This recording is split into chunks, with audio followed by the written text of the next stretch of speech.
Good morning. Ayan.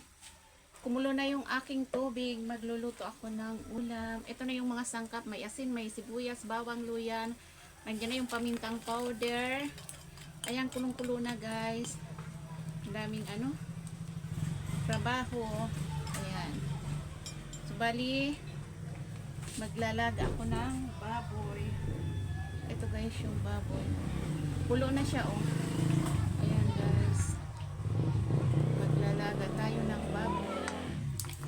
Ayan.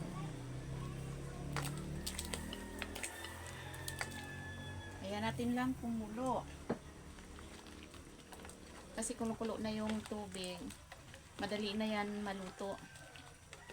Ayan. Maya-maya ako na ilagay yung gulay. Ayan natin pakuluin muna. Ayan guys, kulong-kulo na siya. So ilalagay ko na yung gulay. Sayuti ito guys. Dapat ang luto ko nito isa lang.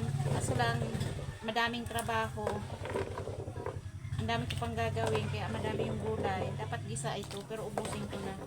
Kasi gusto naman to ng dalawa kong anak yung sayuti. Pero mas gusto nila yung gisa. Ang dami kasing ginagawa eh. Naghahanda na naman nga ako yung pang merienda. Ang dami kong lulutuin. Kinakapos ako sa oras.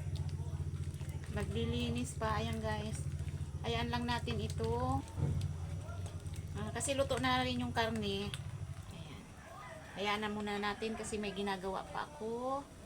Ayan guys. Luto na siya guys. Ayan. So, bali maglalagay ako ng ayan, kalamansi para masarap. Ayan guys.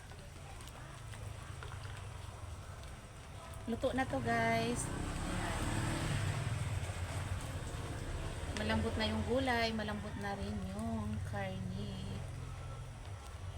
Tingnan natin.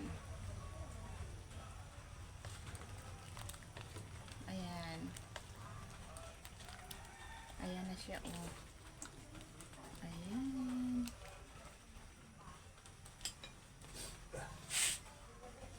Thank you for watching. Bye-bye.